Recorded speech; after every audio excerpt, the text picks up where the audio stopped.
Olá, pessoal. Boa tarde a todos. Boa tarde. Boa tarde, professor. Tudo bem nesse calor por aí? Tá insuportável. Bem não, né? Assim, tipo, a gente tá morrendo aos poucos, mas a gente tá levando. Estamos derretendo aos poucos, né? Tá muito quente mesmo. Mais do que nunca, fique em casa, né? Quem puder. Agora não é só o corona, é o calor que tá matando todo mundo. Exatamente. Agora eu tô dando valor pro EAD, porque se eu tivesse que ir pra UNB nesse calor... Ah, verdade. Verdade. Agora a gente estaria lá no PJC, né? Aquela sala que pega sol ali onde a gente ia estar. E nem aquela porta de correr, que é uma janela aberta inteira, a gente já está cozinhando lá. Eu, principalmente, né? Eu ia estar lá na frente falando, conversando, andando. Agora eu estou aqui no ar-condicionado, que deixa o ar muito seco, mas pelo menos fica mais fresco. Bom, pessoal, vamos começar, né? Eu vou compartilhar a tela com vocês aqui. E... deixa eu só achar aqui a guia que eu quero. Que é o cronograma, né? A gente vai dar sequência, né? Então, nosso cronograma, hoje é dia 7, né? A gente, então, vai abordar aí mais 3 variáveis, né, da planilha, né? Então, lembrem-se que a gente está avançando. Hoje a gente vai falar de método, de recorte temporal e de amostragem, né? A gente vai deixar perfil amostral, tá? Não, a gente vai falar de perfil amostral também, tá? Então, a gente vai falar de método, recorte temporal, amostragem e perfil amostral, tá? Então a gente vai avançar sobre essas mais 3 variáveis, tá? Aqui na verdade, pessoal, eu vou deixar realmente vou deixar perfil amostral para a próxima aula, tá? Eu dividi para quem cursou, né? Ninguém de vocês cursou semestre passado essa disciplina, mas em função de ter sido EAD, eu dividi algumas aulas, né, para não ficarem muito pesadas em EAD. E hoje é melhor a gente tratar método, recorte e amostragem e deixar perfil amostral para instrumentos e procedimentos de coleta, tá? Para a próxima aula. Então, a gente vai tratar basicamente disso. Se atentem também, pessoal, porque a gente está chegando, né, já ao fim da unidade 1, né, que vai ser finalizada com a prova daqui 2 semanas, com a atividade avaliativa, né? De modo que a partir do dia 28 desse mês, né, então a gente já está em outubro, daqui 20 dias, se iniciam, né, iniciam-se as semanas de análise de artigos, tá? Que são 4 semanas, né, vão ser 4 aulas dedicadas à supervisão dos grupos, né? Então os grupos vão fazer supervisão comigo ou aqui via Zoom ou via o fórum, né? Sobre dúvidas dos artigos, tá? Então é importante vocês se programarem, porque como eu falo toda a aula, né?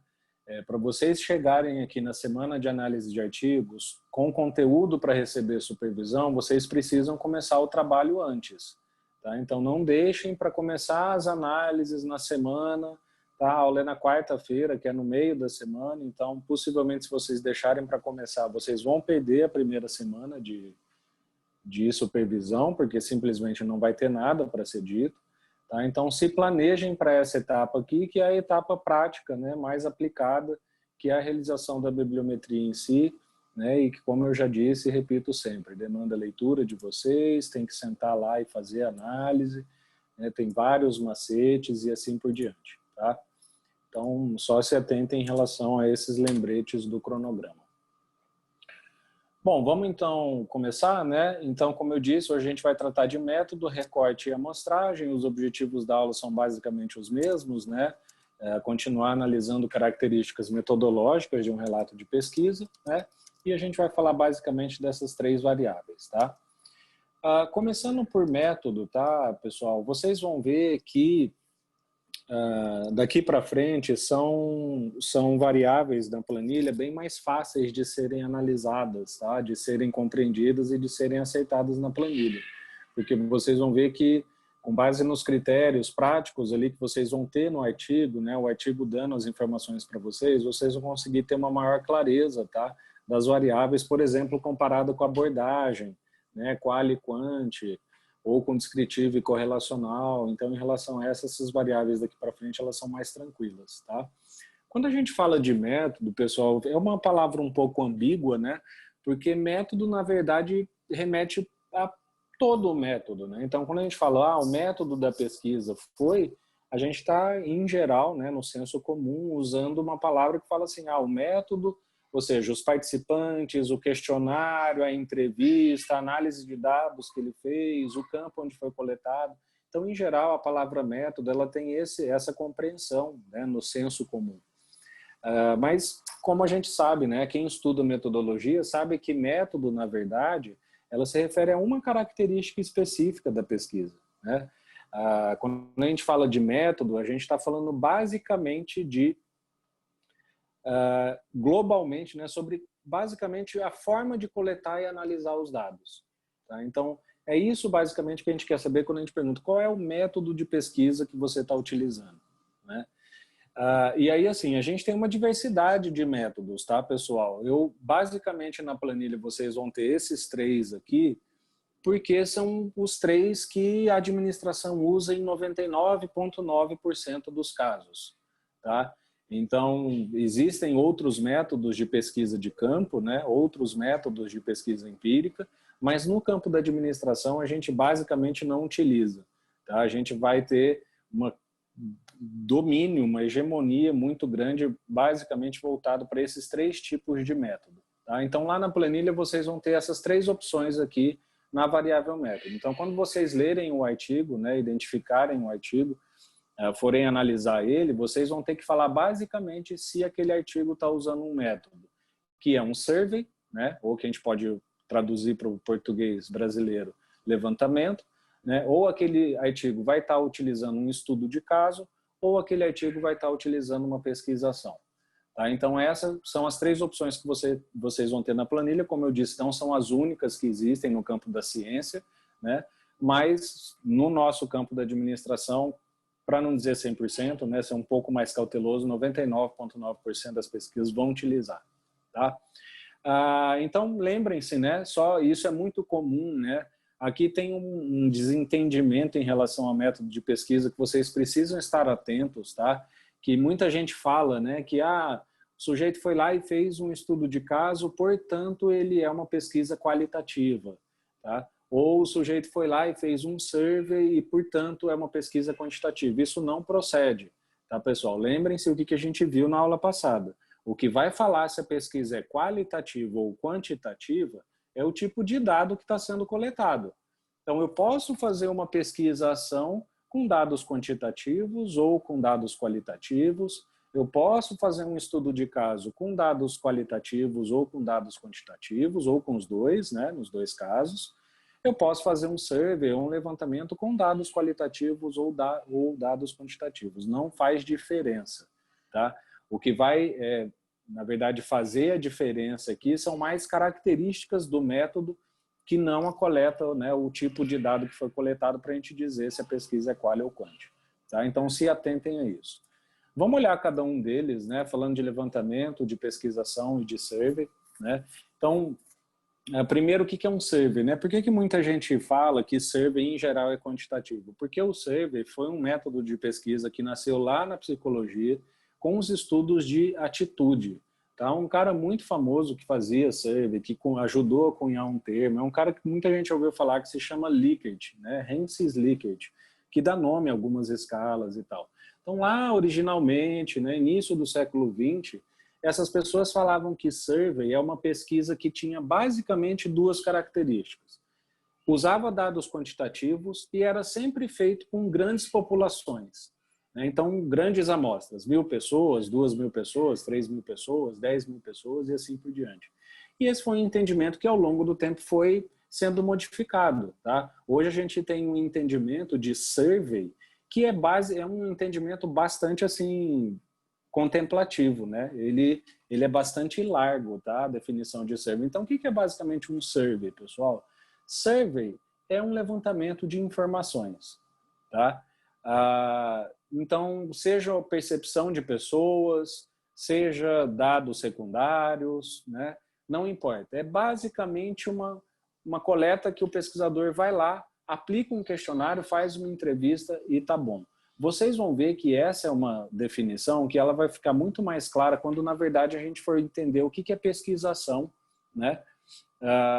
E o que são os outros métodos. Por quê? Porque vocês vão ver que essa é a diferença, né? Vocês vão ver que pesquisação é também um levantamento de dados, só que é um levantamento de dados de um tipo bem específico, né? Estudo de caso também é um levantamento de dados, só que é um levantamento de dados bem específico, que acontece com um método bem específico.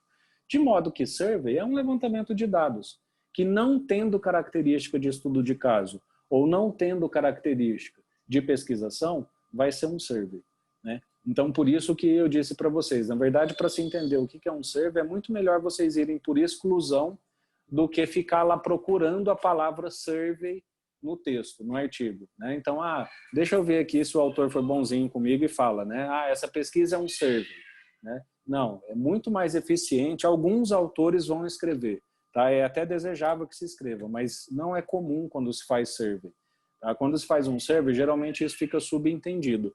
Então, é muito mais fácil para vocês acertarem nos artigos se ele é um survey ou não, vocês procurarem por evidências, né, de que o artigo seja ou um estudo de caso, ou uma pesquisação, ou uma pesquisa bibliográfica, porque são casos onde vão ser ditos, né? Quando é estudo de caso, sempre vai ser dito.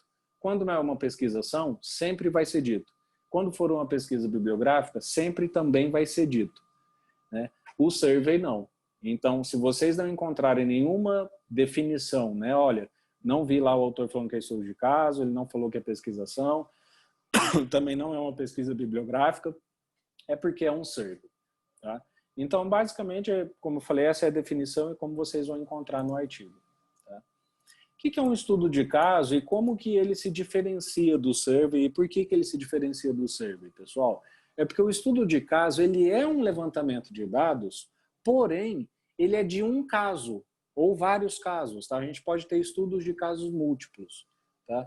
E isso muda toda a pesquisa, né? Então, vocês vão ver que, por exemplo, quando é um estudo de caso, o autor sempre vai falar onde é o caso, né? Então, ele vai pegar e falar, percepção de justiça organizacional, o caso do Supremo Tribunal Federal. Então, estão vendo? É um levantamento de dados, pode ser uma entrevista, um questionário, só que aqueles dados vão estar subordinados, né? Aqueles dados vão estar subordinados, por exemplo, ao STF, que é o caso que o sujeito está estudando, né? Então, por isso que ele se diferencia do survey. O survey, geralmente, vocês vão ver que é um artigo assim, levantamento de percepção de justiça organizacional em uma organização de justiça do Brasil. Entendem? Então, o survey, o interesse do survey não é no caso, é no fenômeno que está sendo medido, por exemplo, percepção organizacional. No estudo de caso, o interesse é, além do fenômeno, também no próprio caso, lá, por exemplo, no STF, né? Por quê? Porque é isso aqui, né? Se faz no estudo de caso uma subordinação dos dados e da pesquisa ao caso, né? Então, eu vou analisar, né, no caso do estudo de caso, a percepção de justiça no caso do Supremo, eu vou estudar a história do Supremo, eu vou estudar quem são as pessoas, né, que são os chefes daquelas que foram pesquisadas, eu vou estudar o regimento interno do Supremo para conseguir entender a percepção de justiça. Isso é o estudo de caso, né? O survey não faz nada disso, ele vai só lá, aplica o questionário e ok, eu não estou interessado na história do Supremo para entender os meus dados. Eu não estou interessado no regimento interno do Supremo para entender os meus dados. Por quê? Porque o meu interesse é um survey no objeto. O estudo de caso é um estudo em profundidade, tá? Para além disso tudo, pessoal, o que vocês precisam adquirir o macete para fazer a análise, né? Então, como eu falei, aqui, no caso, quando for estudo de caso, sempre vai ser dito no artigo, sempre, tá? Então, é impossível você ter, assim como um experimento, o experimento não ser descrito no artigo, é impossível você ter um estudo de caso e o caso não ser descrito no artigo, né? Então, se for um estudo de caso, o autor vai dizer, olha, é um estudo de caso, é um estudo de casos múltiplos, né? O caso já aparece no título e assim por diante, tá? Então, em termos práticos, tá, de análise bibliométrica, nesse caso, vocês podem, inclusive, fazer uma procura por palavra-chave no arquivo. Né? Abre lá, dá Ctrl F no artigo e digita estudo de caso.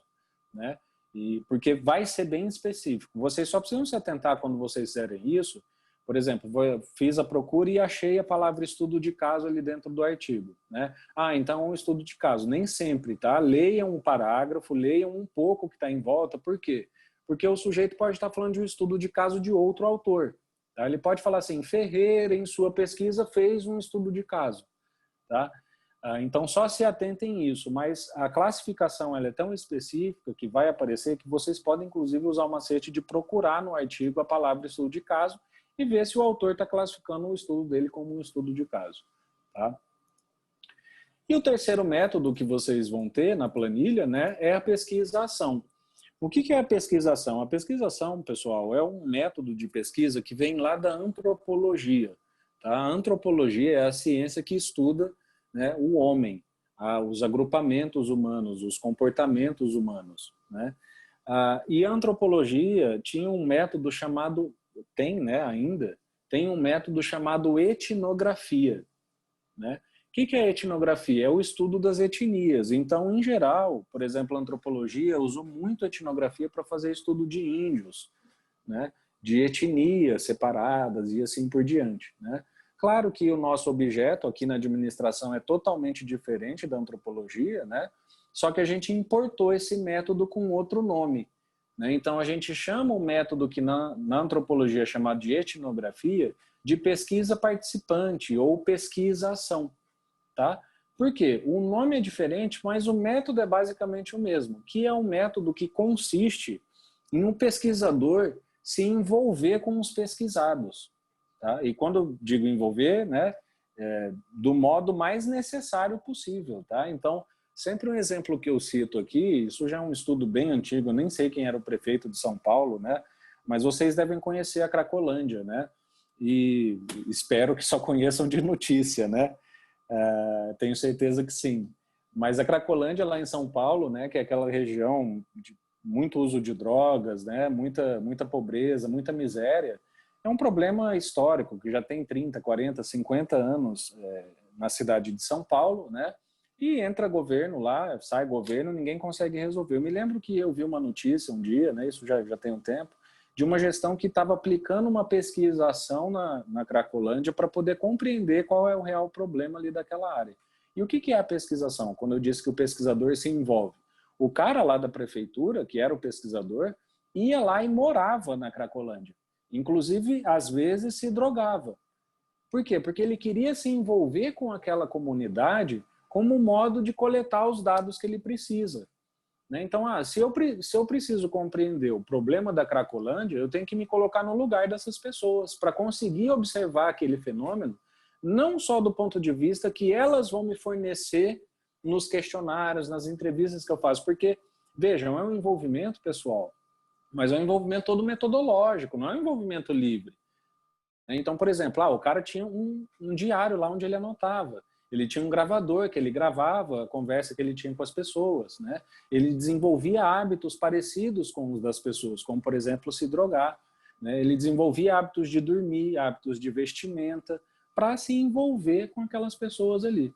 Então, o que é isso? É o que a gente chama na administração de pesquisa-ação, né? Que foi conhecido na antropologia como etnografia, que era, lá nos estudos dos índios eram as mesmas coisas. Né? O pesquisador não chegava lá um alemão, né, que tinha interesse, um brasilianista de conhecer o Brasil, e aí, de terno e gravata, vou aqui fazer uma entrevista, aplicar um questionário nos índios. Não, né? Esse tipo de pesquisa é muito mais complicada, você precisa ir lá, morar, viver.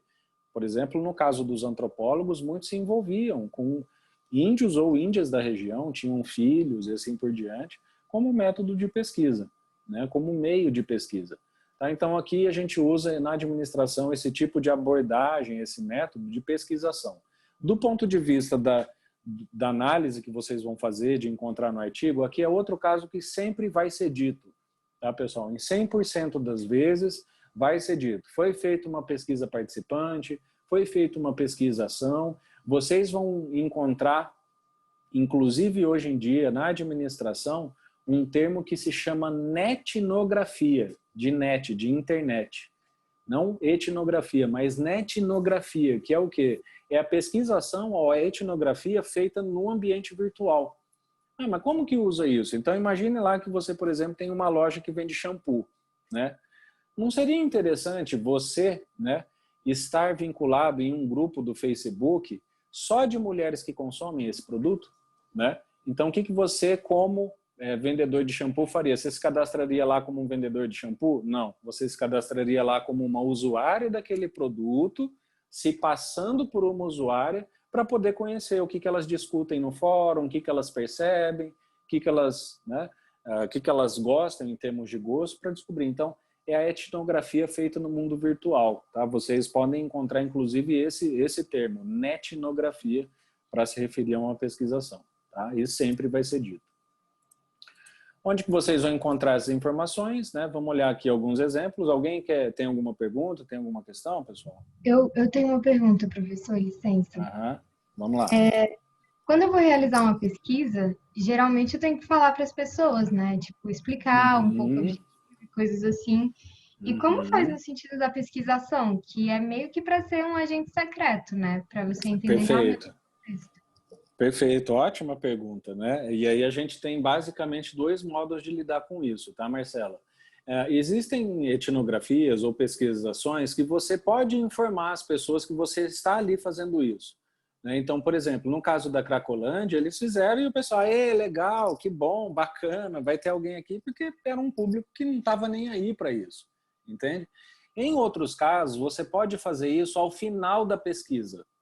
Tá? Então, você pode, por exemplo, no caso desse grupo, tá lá, coleta os seus dados, passa 6 meses. Antes de fazer qualquer uso desses dados, tá? Antes de fazer qualquer uso, você vai lá, sei lá, procura o administrador do grupo, procura as pessoas, sei lá, faça do modo como preferir. Eu não recomendaria, por exemplo, fazer isso em público, porque dependendo do público, imagina um grupo com 30 mil pessoas, muitos podem não entender, né? Então é um público muito grande. Então você vai lá e faz uma coisa com um pessoal mais restrito, né? E fala, olha, isso aqui, o tempo que eu passei aqui foi uma pesquisa, eu tive coletando esses dados, né? Então aqui os dados que eu coletei, inclusive a gente vai mandar para vocês o relatório, né? Vocês podem, entende? Então aí você abre a pesquisa, porque isso não tem problema nenhum, tá? Então você tem modos de conseguir lidar com essas questões de confidencialidade, né? Direito esclarecido, né? Esclarecimento de participação, você tem métodos de conseguir lidar com isso na pesquisação, tá? Então, onde conseguir essa informação no artigo, né? Onde que vocês vão basicamente ler? Pessoal, é como sempre, não sei se vocês estão percebendo, mas sempre no resumo, né? Então, no resumo, se o cara escreveu bem o resumo, ele sabe escrever, ele entende método, ele sabe que é importante classificar metodologicamente a pesquisa dele, isso pode aparecer no resumo, tá? Não vai ser comum, principalmente nos casos de survey, tá? Mas não achou, vai lá no método, vê se o autor foi generoso, tá? E deu indicações para vocês. Então, vamos olhar aqui alguns exemplos, né? Para a gente fazer lá a nossa prática, tá? Deem uma olhada aqui nesse artigo, né? E digam para mim qual é o método que está sendo utilizado, tá? É um survey, é um estudo de caso ou é uma pesquisação?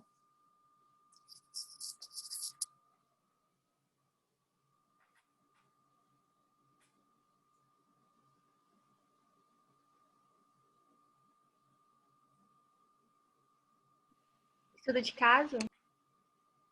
Por que estudo de caso? Né? Tá escrito aqui, né? Então, vejam, né? Por meio de um estudo de caso. Entende? Então, é como eu falei, vocês estão ganhando essa consciência conforme a gente vai avançando. Então, estão vendo, é leitura dirigida. Né? Foi, lê o resumo, tá aqui estudo de caso, beleza, marca e passa para a próxima. Aí, como eu falei, está no artigo, é o que vocês marcam, tá? Na planilha. Ah, mas depois eu vi que estava escrito estudo de caso, eu desci lá e vi que, na minha opinião, ele fez um survey. O aluno pode até estar correto, percebe? Por quê? Porque o autor foi incompetente de classificar corretamente a pesquisa.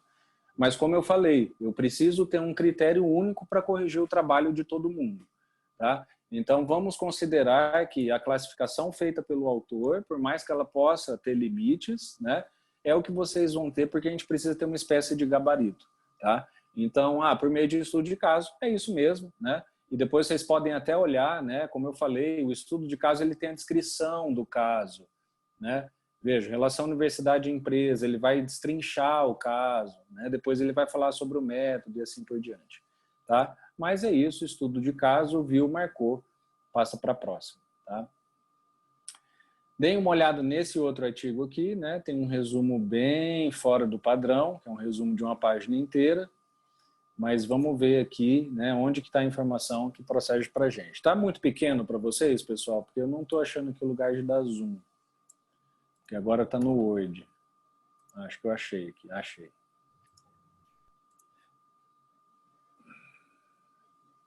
Deem uma olhada, né, pelo menos nessa primeira parte aqui. E vejam se vocês conseguem identificar. Ah, tá, eu já consegui identificar. Então, vou deixar aqui e vejam o que vocês acham. Qual é o método utilizado por essa pesquisa?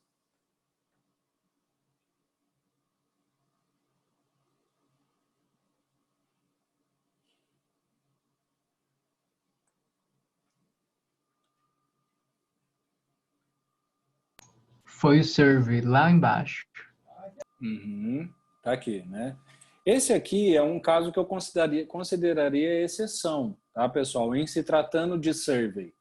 Em geral, quando é survey, o cara não vai falar, porque é o método mais utilizado quantitativamente. Em geral, as pessoas fazem só levantamento de dados, né? Mas esse aqui, né? Graças a Deus, eu acho que ele teve alguma disciplina de método na graduação ou no mestrado, no doutorado, que falou para ele, meu amigo, regra de redação, classifique metodologicamente a sua pesquisa. Regra de redação de artigo científico, né? Classifique. Então, aqui ele falou survey, né? Beleza, é isso mesmo. E esse aqui, pessoal?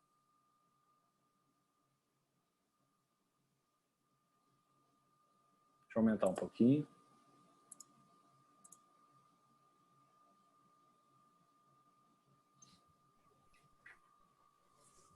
Pesquisação? Por Por que pesquisação? É porque é o nome do arquivo ou porque vocês acharam no resumo? Né? Quando estava um pouquinho na parte mais de cima, no resumo estava falando pesquisação. Tá, eu não vi que engoliu a parte de cima. Ali Tá. na... Porque aqui, ó, aqui é o nome do arquivo. Estou mostrando aqui com o cursor, é o nome do arquivo que eu tenho no meu arquivo, né? Então já abre. Mas aqui onde que ele fala, né? A experiência de pesquisação participativa, né? Esse aqui foi até um pouco redundante, né? Eu nem lembro de ter visto isso, ou se eu vi, não lembro mais, mas pesquisação participativa já é redundante, tá? Porque a pesquisação, por natureza, ela é o que diferencia ela dos demais métodos. Ela é participativa, mas participativa no sentido participativo, tá? Não é, fui lá, conversei. Como eu falei, né? Expliquei bem rapidamente para vocês. É uma mudança de comportamento, é uma imersão que o pesquisador faz no ambiente que ele quer pesquisar. E aqui não é uma exceção, sempre vai ser assim. É uma pesquisação, é uma pesquisa participativa e assim por diante. Aqui vamos olhar só mais um exemplo, né? Opa, peraí. Eu imagino... eu parei de compartilhar? Parei. O botão de parar fica bem ali onde eu preciso clicar. Vamos olhar aqui mais um exemplo, né, para a gente finalizar essa questão do método. Deem uma olhada nesse resumo aqui, pessoal. Vocês conseguem dizer qual foi o método utilizado?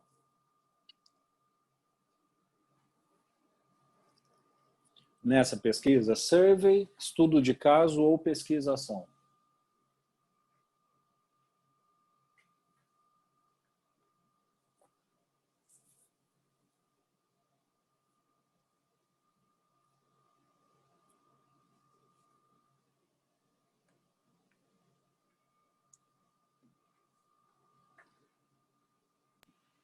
Eu acho que é survey. Por quê? Então, não tô achando mais nenhum tipo de método e também porque tá falando aqui de levantamento de dados de entrevistas. Exato, exato. Então, estão vendo, pessoal, aqui a gente consegue identificar o quê? Que há uma ausência de definição do método. Quando há uma ausência de definição do método, a primeira coisa que vocês têm que desconfiar é que é um survey. Porque o sujeito aqui, como vocês viram, quando foi pesquisação ou estudo de caso, ele sempre vai dizer, e em geral no resumo ou no título. E, óbvio, obrigatoriamente lá no método do artigo. Então, vocês viram uma descrição mais genérica, tá? Ó, fez entrevista, poderia não ser entrevista, poderia ser isso aqui, um estudo de finanças, que fez uma pesquisa lá na Economática, levantou dados da inflação do Brasil, né? Que está fazendo um levantamento de dados e não está dando um foco no caso, né? Mas sim no dado, no fenômeno, no objeto que ele quer investigar. Então, por isso, ele não precisa dizer. Tá? Então, vocês podem ver, depois reparem, né? É um tipo de artigo que tem aquela estrutura clássica, né? Vai ter lá resumo, introdução, método e resultados, né? E acabou. No estudo de caso e a pesquisação não, tem todas as seções que são necessárias para descrever a pesquisação e o estudo de caso. Então lá no estudo de caso vai ter uma seção, por exemplo, sempre tem que ter o caso estudado. Aí você tem que falar, foi o STF, então o que é o STF, onde está o STF, qual é a história do STF, papapá e assim por diante. Então a estrutura desses relatos mudam em função do método. Tá? O relato de um survey é o relato clássico que todo mundo conhece, que todo mundo aprende. Né? Resumo, introdução, referencial, método, resultado, lá no final pode ter discussão, sei lá, ou não, né? E referências. Tá? Então vocês vão reparar que ele tem essa estrutura. Beleza? Bom, então, isso são os métodos, né? Vamos falar agora de recorte temporal. Como eu disse, pessoal, vão ser variáveis muito mais tranquilas de vocês acertarem, porque são fáceis de entender e, em geral, elas vão estar no texto, tá? Elas vão ajudar muito mais vocês em terem um conhecimento maior de método de pesquisa mesmo, tá? Porque, do ponto de vista da bibliometria, basta vocês irem lá e praticar, que vão ser coisas que vocês vão conseguir observar, né? Isso aqui vai ajudar muito mais vocês em desenvolver competências sobre entender como se desenha uma pesquisa, o que são termos técnicos utilizados em pesquisa, quais são as consequências de se escolher um determinado método para a pesquisa que você tem que fazer e assim por diante. Tá? Então, a utilidade, vamos dizer assim, de background vai ser mais essa. Né? O que é recorte temporal? Recorte temporal nada mais é do que a pessoa quer saber, ela vai estar perguntando quantas vezes você coletou os seus dados ao longo do tempo. Só que vejam, pessoal, quantas vezes você coletou os dados ao longo do tempo com duas características. Quantas vezes você coletou os dados ao longo do tempo com as mesmas pessoas e utilizando a mesma medida? É isso que está sendo perguntado quando se fala ou se pergunta qual é o recorte temporal da sua pesquisa. Tá? Aqui, uma palavra-chave para vocês entenderem o que é um estudo longitudinal é vocês entenderem o que é uma série temporal. Tá? Agora que eu fui ver que minha câmera aqui já estava virada. Né? É vocês entenderem o que é uma série temporal. Tá? O que é uma série temporal? Vocês já viram lá, né? Uma inflação. Agora seria importante eu estar a gente está na sala de aula para eu poder usar o quadro para poder desenhar um gráfico. Né? Então, imaginem um gráfico, né, de inflação. Né? Posso até procurar aqui. Vamos ver aqui, gráfico de inflação. Se eu não tenho a lousa, né? Gráfico inflação. Vou ver uma imagem. Então, peguem essa imagem aqui. Né?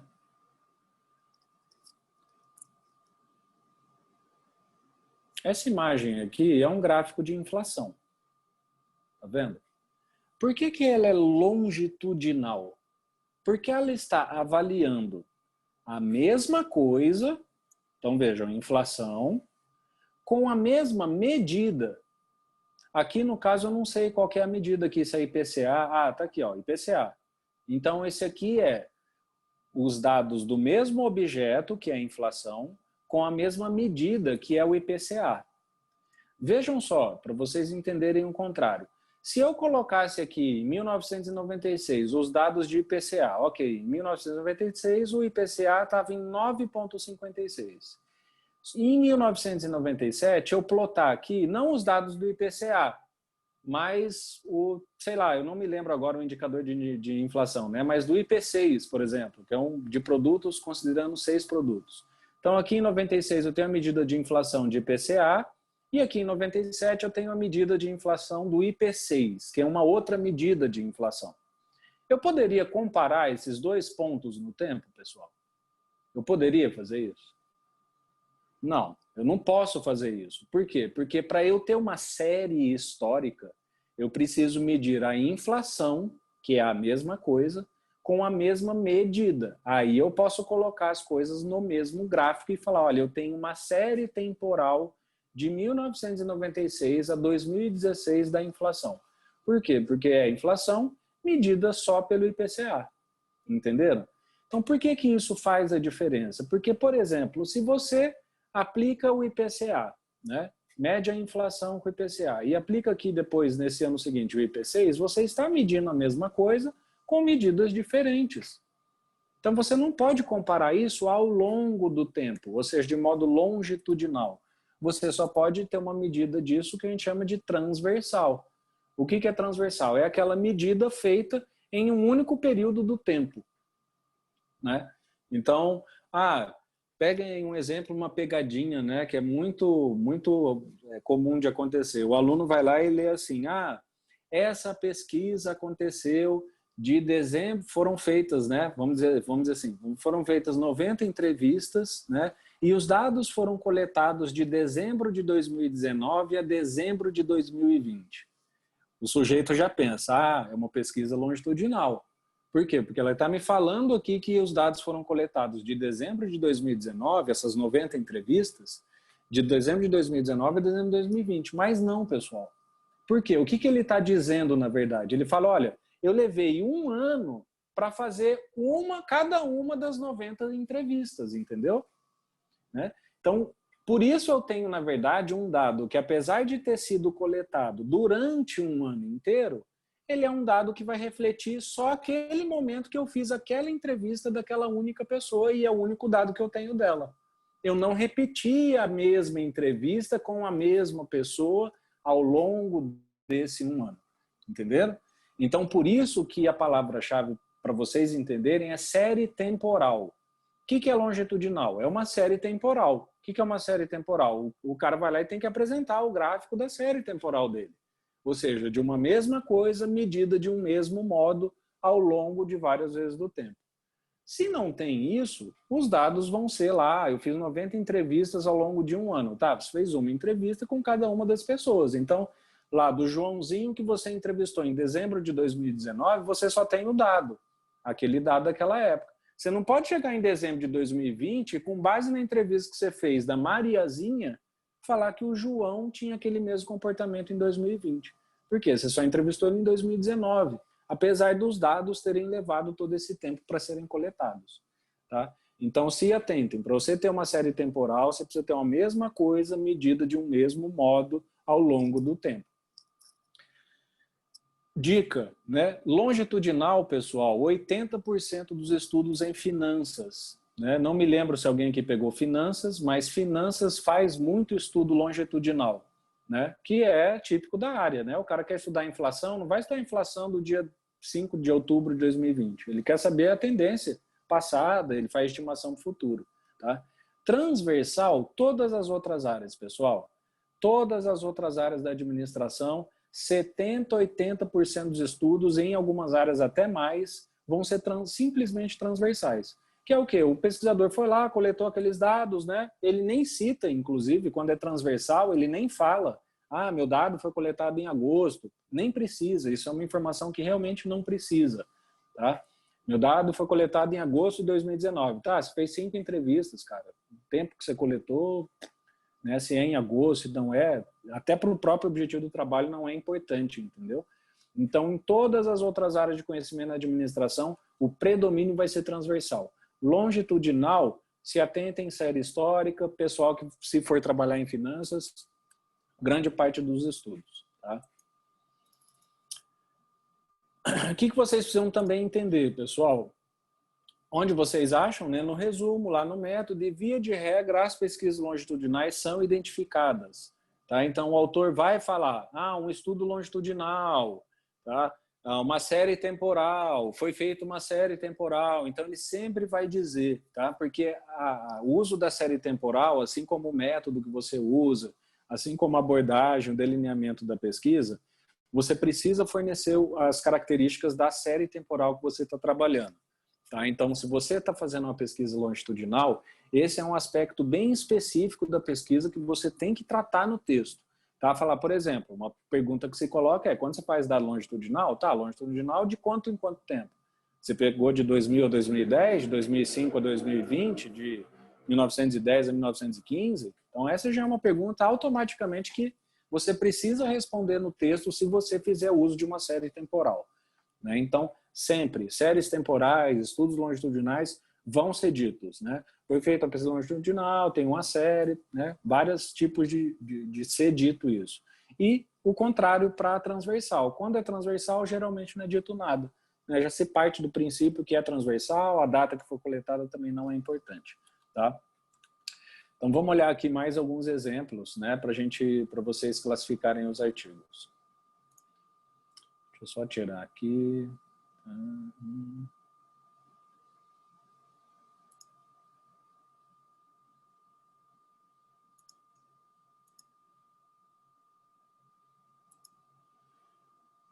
Deem uma olhada nessa pesquisa aqui, né, e digam para mim se é uma pesquisa longitudinal ou transversal.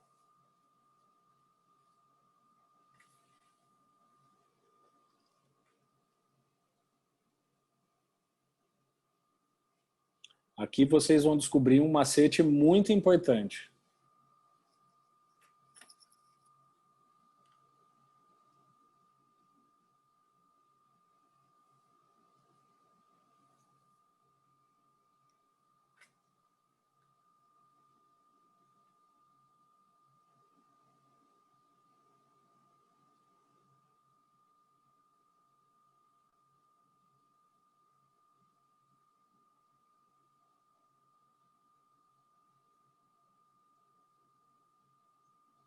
E aí, o que vocês me dizem? Longitudinal ou transversal? Usa uma série histórica, né? Ele fala da série histórica, ele mostra a série histórica ou não? Os dados foram coletados em um único ponto do tempo e acabou. Acho que é transversal. Por quê? Porque ele não diz nada? Não disse que foi longitudinal, eu tô falando que foram entrevistas. Então, acho que o pessoal... Pessoal, aqui tem uma compreensão muito importante de vocês ganharem. Tá? Se longitudinal é série histórica, digam para mim que tipo de dado é esse que está aqui no gráfico, quali ou quantitativo? Quantitativo. Esse dado. Então, eu só consigo ter séries históricas com dados quantitativos. Percebem? Então, se ser longitudinal é fazer uso de uma série histórica e eu só consigo constituir uma série histórica com números, não tem... Aqui é impossível, tá, pessoal? Uma das poucas coisas na vida que a gente pode dizer. Não tem como eu ter um gráfico desse com texto, imagem ou som. O que a gente apreende? Que pesquisa qualitativa só pode ser transversal. Certo? Então, esse é um macete que aparece aqui nesse artigo, na verdade. Então, quando ele falou, o artigo é natureza qualitativa, eu já respondo qual que é a abordagem, quali, eu já respondo qual que é o delineamento, descritivo, porque lembrem-se na aula passada, qualitativa só não tem como fazer correlação, então delineamento só pode ser descritivo, e recorte transversal, percebem? Então, estão vendo o nível de compreensão que vocês podem adquirir sobre o que é bibliometria, o que é fazer pesquisa, é esse tipo de coisa. Só com base nessa palavra, eu já mato 3 colunas da planilha com certeza. Sempre que ela for quali, ela é descritiva e transversal. Sempre. Tá? Sempre. E empírica, né? Isso eu já vou dizer que a gente já compreendeu aqui, nem fico mais falando. Né? Se teve coleta de dados, só com parte em qualitativa eu já sei que ela é empírica, descritiva, qualitativa e transversal. Eu já respondo 4 colunas da planilha. Tá? Bom, não sei por que estão tocando aqui na minha casa, pessoal, mas eu vou ter que atender, tá? Pera aí, rapidinho.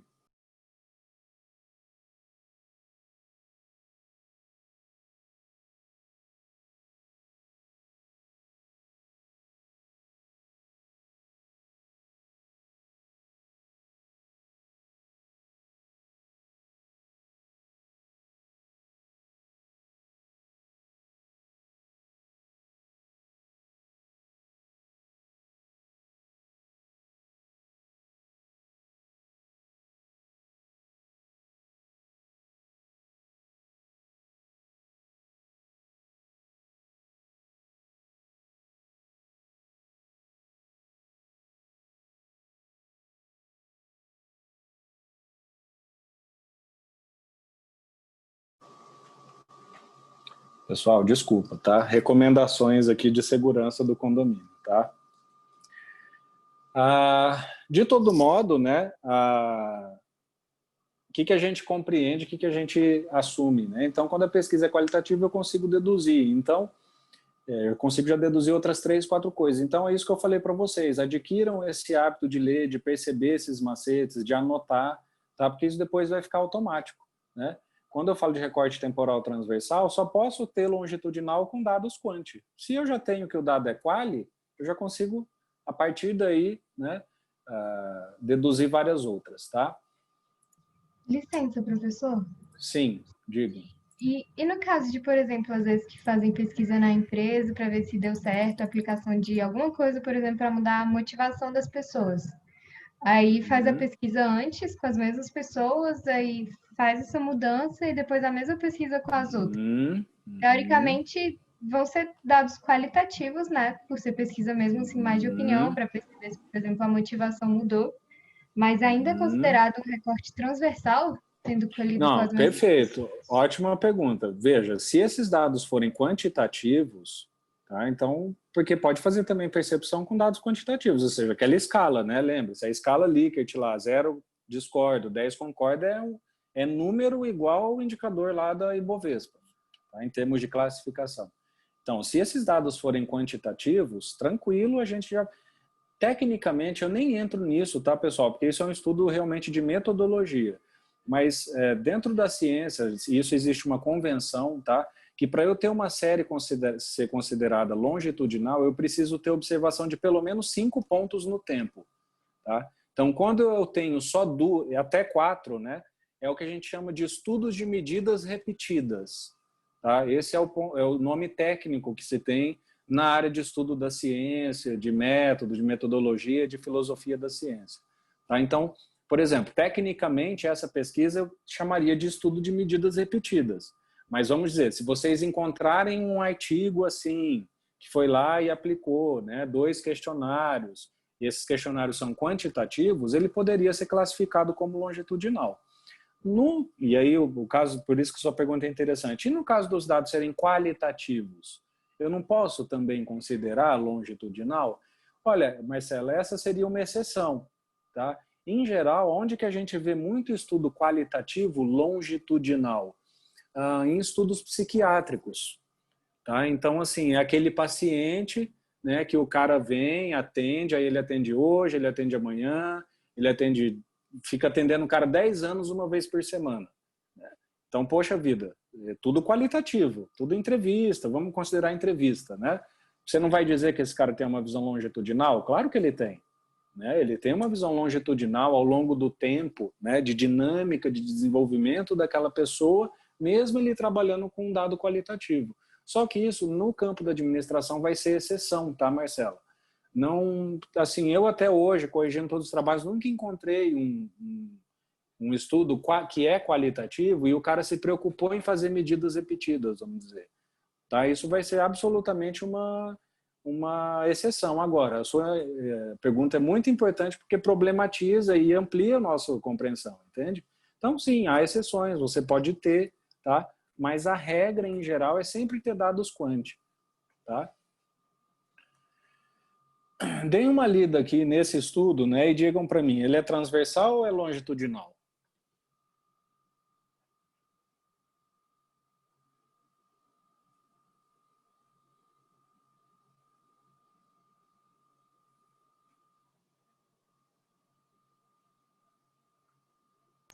Longitudinal. Por que longitudinal? Você pega essas variáveis fixas e analisa elas durante esse período de tempo, 95 a 2007. Isso, exato. Então são variáveis, entende? Porque aqui fica... Vocês vão ver, a pegadinha que eu fiz, geralmente assim, são estudos de gestão de pessoas, entendem? Estudos em áreas que não trabalham com série histórica. E às vezes o autor quer dizer um pouco que ele está trabalhando, sabe? Aí o cara faz aquela pegadinha, fiz a entrevista de dezembro e tal. Quando é série histórica, você vê que ele está trabalhando com dados quantitativos, esse é o tipo de descrição que vocês vão encontrar sempre, 100% dos casos. Tá? Ele vai precisar informar, ele vai precisar especificar o recorte temporal dos dados que ele está trabalhando. Né? Então você foi ali, viu que são variáveis. Né? Óbvio que se são variáveis, são quantitativas. Né? Já informou, dezembro a janeiro, 95 e tal, isso aqui tranquilo, a gente já poderia ter certeza que é um estudo longitudinal. Tá? Então, estão vendo? A descrição da série histórica, ela precisa acontecer de um jeito ou de outro. Tá? E esse aqui, né? Eu nem vou dar zoom no resumo, né? Só vejam como que aparece no texto, né? No título. Então, ele já informa ali uma análise. E esse aqui, por exemplo, né? A inovação... Eu acho que isso aqui, inclusive, é uma bibliometria. Né? Inovação tecnológica e desempenho empresarial no novo contexto brasileiro. É uma análise evolutiva de 2 anos, aí 93 a 95, percebe? Então, longitudinal, por isso que ele é mais complexo, né? Você precisa parear as amostras, então a mesma amostra que você tem em 93, você vai ter que ter em 94, vai ter que ter em 95, entende? Então ele é mais complexo, ele vai ter que ter uma descrição metodológica bem mais específica, vocês não vão ter dificuldade nenhuma de encontrar no texto, tá? Não disse nada, não falou nada, né? Beleza, transversal, tranquilo, não tem nenhuma série histórica no texto, pode marcar sem medo. Tá? Aqui eu tenho mais um exemplo de temporal, né? De recorte temporal. E esse aqui. Vejam, né, que foi um raro artigo que ele fala de survey, né? Foi um survey, então aqui ele ajudou bastante, mas... Qual que é o recorte temporal? Né? Survey é método. Qual que é o recorte temporal? Ele fez uma análise longitudinal de série histórica, né, de dinâmica histórica dos dados, ou ele fez um recorte transversal em um único ponto do tempo?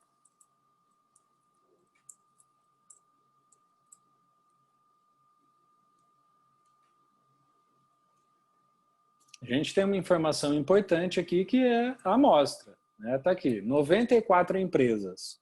O que ele fez com essas 94 empresas? Ele coletou dados dela uma única vez no tempo, ou ao longo do tempo ele voltou nessas 94 e coletou 2, 3, 4 vezes com aquelas mesmas 94. Parece que foi uma vez só por ele não ter falado que foram outras vezes, né? Exato. Né?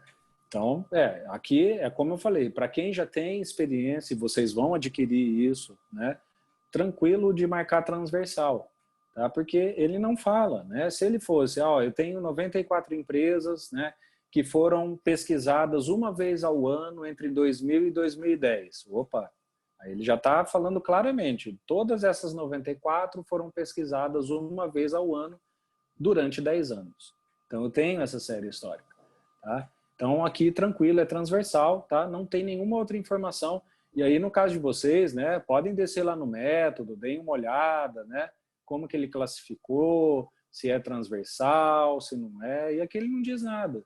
Né? Ele não vai falar nada de recorte temporal, porque é transversal, portanto, admite-se, né, que é já uma pesquisa de recorte transversal. Tá? Vamos então passar para a última variável de hoje, pessoal, que é falar sobre amostragem, tá? E é um assunto muito interessante, isso vocês ouvem muito recorrentemente na academia, né? Esses termos, e muita gente não sabe, tá? Mas basicamente a amostragem está se perguntando ou está se querendo saber, né? Como ou quais foram os critérios que você adotou para definir e consultar a sua amostra, tá? Atentem-se, pessoal, porque muita gente acha que a amostra... O que é a amostra, né? São as unidades que te fornecem as respostas. Isso é a amostra. Por que você fala unidades que fornecem as respostas? Porque nem sempre são pessoas, né? Muita gente acha que amostra só se refere a amostras humanas. Ah, a minha amostra de entrevistados, né? A minha amostra de estudantes, a minha amostra de trabalhadores. É porque recorrentemente, realmente, a gente faz amostragem de pessoas. Mas as pesquisas podem ter amostragem de basicamente qualquer tipo de coisa que você possa extrair informações. Então, eu posso ter uma amostra de países, eu posso ter uma amostra de pessoas, eu posso ter uma amostra de empresas, eu posso ter uma amostra de estados, eu posso ter uma amostra de regiões, eu posso ter uma amostra de jornais, posso ter uma amostra de camisetas. Qualquer tipo de unidade que seja passível de ter uma informação extraída, aquilo pode ser considerado uma amostra. Tá?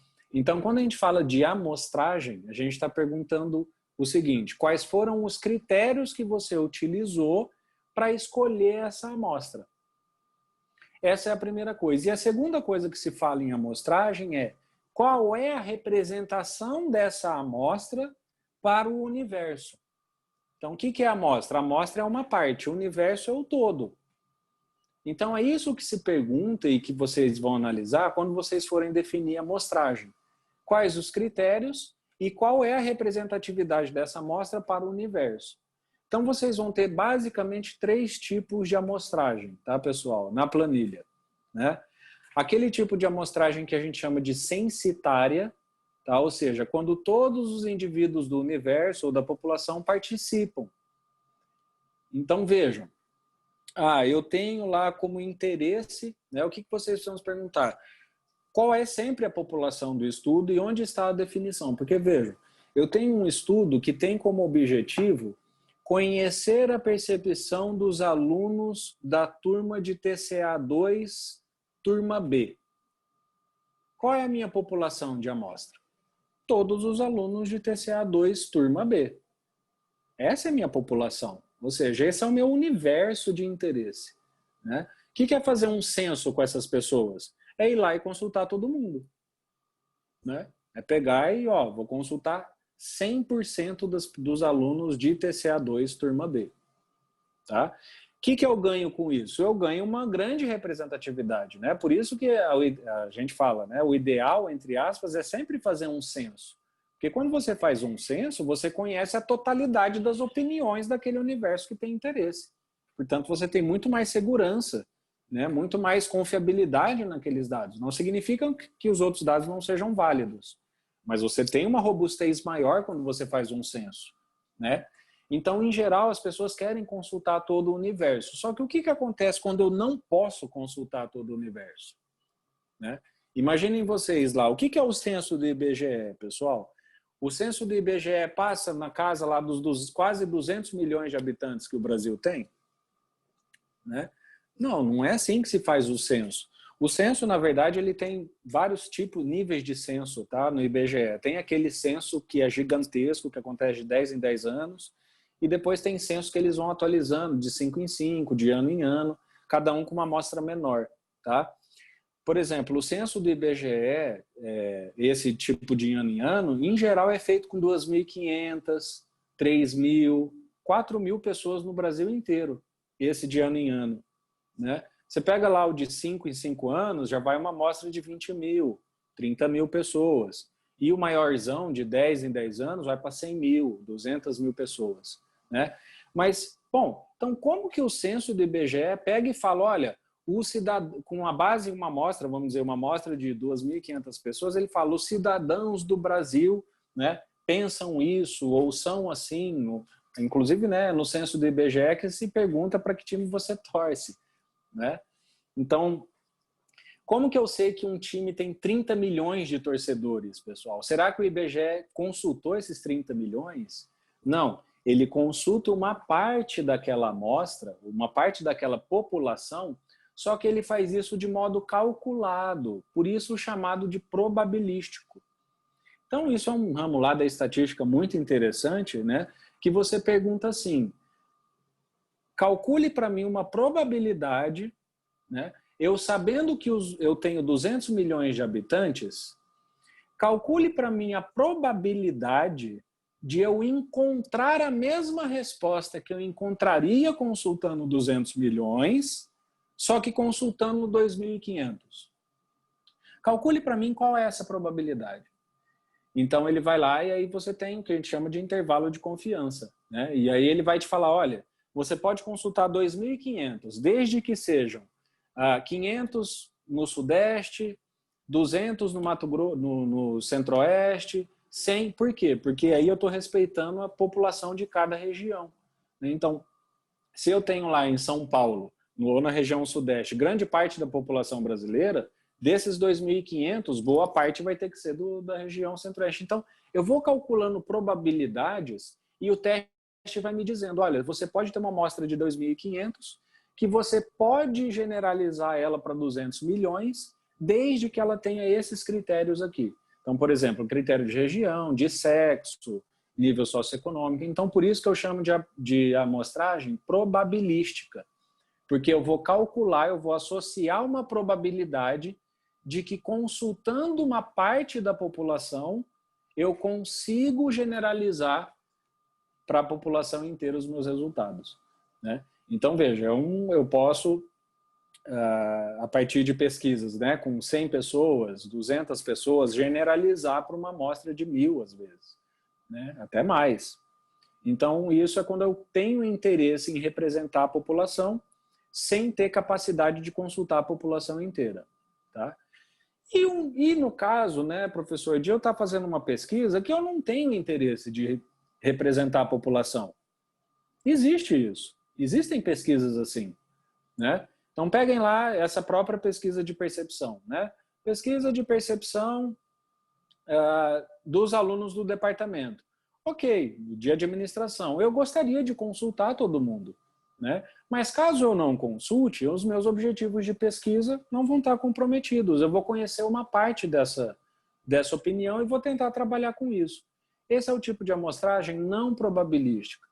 Ou seja, aquele tipo de amostragem que você vai enviar o questionário para todo mundo, né, que você tem interesse, e quem respondeu, respondeu. Beleza, sei lá, enviei questionário para 100, 20 me responderam. Ok, eu não tenho critério de amostragem, né? Eu sei que é uma amostra limitada, eu como pesquisador vou trabalhar com a amostra limitada, inclusive dizendo, olha, é importante em outros estudos aumentar a amostra, eu sei que as minhas conclusões não podem ser generalizadas, porque eu só tenho uma parte, mas ainda é uma amostragem válida, entende? Então, esse tipo de amostragem é chamado de não probabilística, por conveniência, tá? Então, eu vou lá, né, faço a minha coleta, eu não tenho interesse em representar minha população, né, meu universo, portanto, eu não faço nem censo e nem calculo amostras probabilísticas, eu vou lá e mando o meu questionário, tá? Bom, isso é, vamos dizer, a teoria da coisa. Como que vocês vão identificar bibliometricamente isso aqui? Sempre, pessoal, que for censo ou principalmente probabilístico, vai ser dito, tá? Sempre, sempre vai ser dito. Então, quando for censo, o cara vai ter que explicar o censo, tá? Então, eu tive um retorno alto, né? Muita gente acha, tá, que só 100% da população sendo consultada pode ser considerado um censo, tá? Eu não compreendo assim, tá, pessoal? Por quê? Porque, olha, é impossível você consultar 80% de uma população e esses 20% que não foram consultados mudarem o resultado significativamente. Vai alterar, pode ter uma alteração para cima, não vai ser o mesmo resultado, tá? Não é a mesma coisa, mas assim, a diferença vai ser o que a gente chama de marginal, tá? Vai ser uma diferença um pouco para baixo, um pouco para cima, e isso não vai fazer nenhuma diferença nas grandes ações que podem ser tomadas. Então, assim, uma população, uma amostra que tem lá 80%, 90% de uma população, eu considero um censo, tá? É um censo, você pode ficar tranquilo que o que você disser aí vai ser generalizado para a população com um grau de erro bem pequeno. Não é nem que não vai ter grau de erro, tá? Mas vai ter um grau de erro bem aceitável, tá? Bem tranquilo. Então, sempre vai ser dito, tá? Eu consultei 80%, 90%, 100% da população no caso de censo. E principalmente no caso probabilístico, 100%, aqui no caso, se a gente pudesse, né, 110% dos estudos vão dizer por quê? Porque eles vão ter que apresentar o cálculo da amostra. Tá? Então ele vai ter que falar, olha, fiz uma amostragem probabilística. O que é a amostragem probabilística? Você pegar a sua população, calcular seu intervalo de confiança, ver o erro que você quer esperado. Vocês já viram muito isso. Hoje em dia no Jornal Nacional, não é a mídia em geral, mas eu vi isso no Jornal Nacional, nas últimas eleições, né? Eles têm até dito isso, né? Eles falam, a pesquisa tem um grau de confiabilidade de 97% e um erro para mais ou para menos de tal, né? O que é isso? São os critérios estatísticos que o matemático, o estatístico, usou para calcular a fórmula, calcular a amostra. Eu falo assim, de 200 milhões eu quero um erro assumido de 1 para mais e 1 para menos, eu assumo esse erro pode existir, né? Eu quero um intervalo de confiança de 99%, e aí o teste calcula para mim e fala, beleza, com base nesses parâmetros, dos 200 milhões, consulte 10 mil. Tá? Então, ele sempre vai dizer, no caso de ser probabilístico. Inclusive, esse vai ser o principal critério. Vocês viram lá um cálculo de amostra? Beleza, é probabilístico, marca e vai embora. E não probabilístico, esse aqui é o por exclusão. Quase nunca vai ser dito, né? Então, se vocês viram lá, não foi dito nada de censitário, não foi dito nada de probabilístico, provavelmente é porque é não probabilístico. Bom? Vamos ver aqui mais alguns exemplos, tá, pessoal? E a gente encerra por hoje. Vamos ver aqui mais 3 exemplos.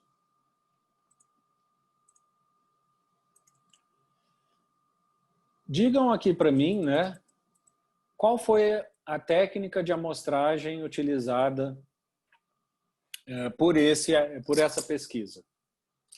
A gente já vê que ela é longitudinal, né, logo ali no começo.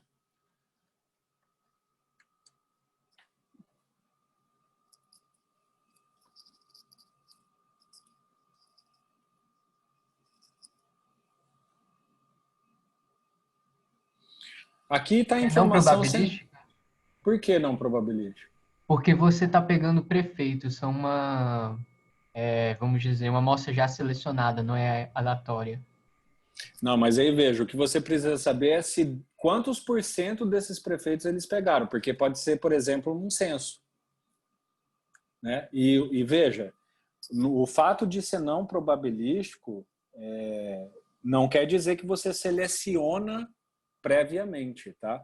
O fato de ser não probabilístico significa que você não tem, vamos dizer, você não tem critério, entre aspas, para selecionar. Então, não probabilístico é assim, eu tenho 100 pessoas, eu mando o questionário para 100. Qual dessas 100 vai me responder? Não sei. Eu não tenho essa necessidade de critério, isso é não probabilístico. Tá? Então, não probabilístico, o que a gente chamou de conveniência, né? A conveniência não é porque eu fui lá e escolhi as pessoas, entende? A conveniência é justamente porque respondeu quem pôde. Eu tive acesso a quem foi conveniente. Tá? E não eu escolhi convenientemente as pessoas. Então, vamos dizer, o não probabilístico é o mais sem critério. Tá? Por mais que exista ali um critério de universo já. Né? Eu sei que são os alunos tal, então já tem um critério. Mas desses alunos, quem vai me responder? Tanto faz. Então, não probabilístico. Então, aqui o que precisa ser respondido é, eu sei que a amostra é de prefeitos da região metropolitana. Qual foi o critério que ele utilizou para isso? São todos os prefeitos? Então é censo. É uma parte dos prefeitos escolhido com base em uma probabilidade? Então probabilístico. Ou é uma parte dos prefeitos que eu simplesmente não escolhi, né? Me retornaram lá uma parte desses prefeitos. A gente não sabe, com base no resumo. Né? Então, o resumo não responde isso para a gente. O que a gente faz? Vai lá no método. Então, vamos lá no método e ver o que ele descreveu, né, sobre a amostra dele. Então, como que ele calculou? Como que ele chegou nisso? Né? A partir da leitura, aqui é uma coisa que tem que dar uma achada mesmo. Né? Essa região metropolitana considera, sei lá, né, parte considerável da parcela do PIB. Anteriormente, para mensurar tal efeito, utilizou um método econométrico, tá? Do efeito, não da amostra. Isso aqui é tudo o cálculo do efeito que ele está falando. Né? Utilizar o método citado acima como variáveis explicativas. Eu estou descendo porque eu estou fazendo uma leitura bem na diagonal, tá, pessoal? Matriz de pesos. Tá? Então, o que a gente chega à conclusão, pessoal? Que ele não teve nenhum critério para a escolha dos prefeitos, percebe? Então, eu não sei, acabei não vendo quem que falou, acho que foi o Davi, né? Fui eu. Então, O Davi acertou que é não probabilístico, mas não pelo critério específico que você tinha falado, tá? Que assim, ele foi lá e selecionou. Foi meio que o contrário, tá vendo? Se você foi lá na descrição da amostra, ele sequer cita quantos prefeitos tem na região no total, desse total quanto ele consultou, percebe? Assim por diante. Então, sim, é não probabilística, tá? Mas justamente porque ele fez uma amostragem de conveniência. Ele, né, lá na amostra não falou nada para a gente, tá bom? Licença, professor. Sim, pode na dizer. amostra, lá na parte, acho que do método, não sei, na amostra, não sei. Tinha alguma coisa falando sobre um erro. Será que isso não é uma coisa que já foi calculado antes? Tipo, por exemplo, Aonde? erro amostral ou alguma coisa assim? Tá, ali onde a gente foi? Não, aqui onde ele estava falando, ó, tudo isso aqui é o que é o efeito que ele estava calculando, tá, do fenômeno que ele estava medindo, não é em relação à amostra. Tá? Aqui ele fala, ó, ele está estudando, né, o efeito dessas regiões metropolitanas no PIB, alguma questão econômica, ele fala, ó, para eu calcular esse efeito, eu vou utilizar essa fórmula básica, né, e depois ele vem especificando aqui, ó, influências, ele fala de erro, mas sobre o efeito, não sobre a amostra, tá? Aqui a gente está falando de técnica de amostragem. O que é a técnica probabilística? Quando você vai calcular um erro associado à amostra, tá? Eu poderia ter até uma amostra probabilística aqui, mas eu teria que apresentar a fórmula de cálculo da amostra, tá? Aqui ele está falando de outro assunto. Então, estão vendo? São vários macetes que vocês só vão pegar lendo, tá? Vamos olhar mais esse aqui.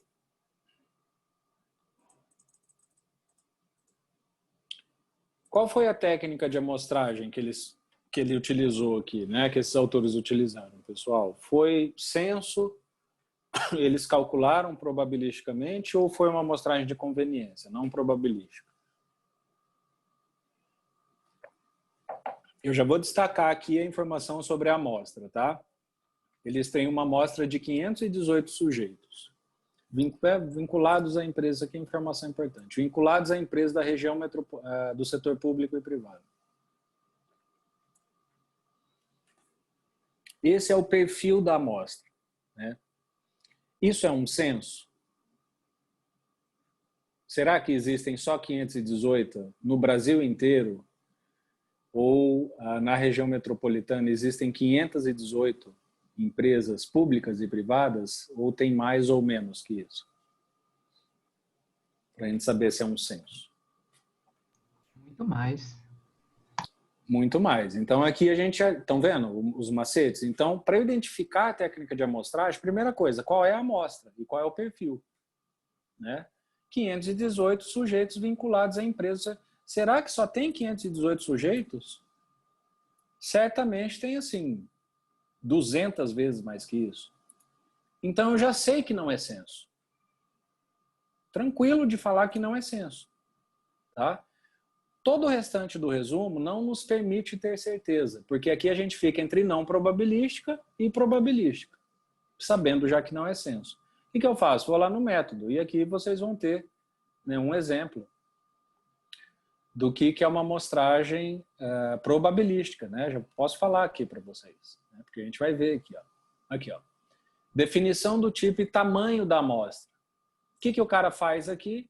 Ele mostra o cálculo que ele fez para se chegar à amostra dele. Então ele fala, olha, esse número, né, corresponde ao valor estimado para o cálculo de amostra, com intervalo de 95,5% de confiança, 5% de margem de erro para mais ou para menos, né? E aí, com base nesses critérios e com base no meu total de universo, né, o cálculo foi que eu deveria ter no mínimo 400 respondentes, né, com esse perfil, e eles tiveram 518. Então, estão vendo? Isso aqui é uma amostragem probabilística. Tá? Por quê? Porque ele está calculando uma probabilidade de erro associada à amostra que ele tem. Por que ele faz isso? Porque ele quer representar a população. Porque ele quer ter segurança de fazer generalização desses resultados para o universo da qual aquela amostra pertence. Certo? Então, isso aqui é uma amostragem probabilística. Tá bom? Tudo bem, pessoal? Alguma dúvida? Alguma questão? Né, a gente vai continuar em perfil amostral na próxima aula, tá? E, bom, abro então, né, para perguntas aí de vocês, né, dúvidas, com base no que a gente discutiu hoje aqui.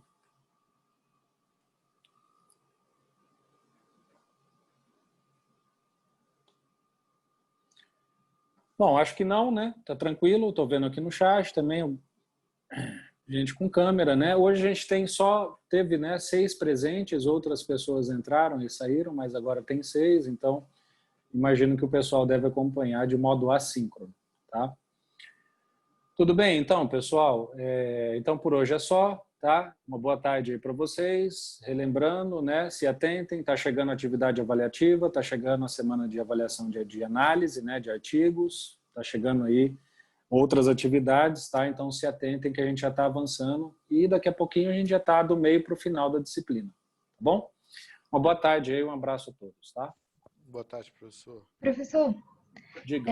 eu tenho uma dúvida, não é mais sobre a aula, e se quiser parar a gravação, fazer alguma Tá. coisa, Então, fica deixa à eu vontade. vou só parar a gravação, né, e pedir aí que o pessoal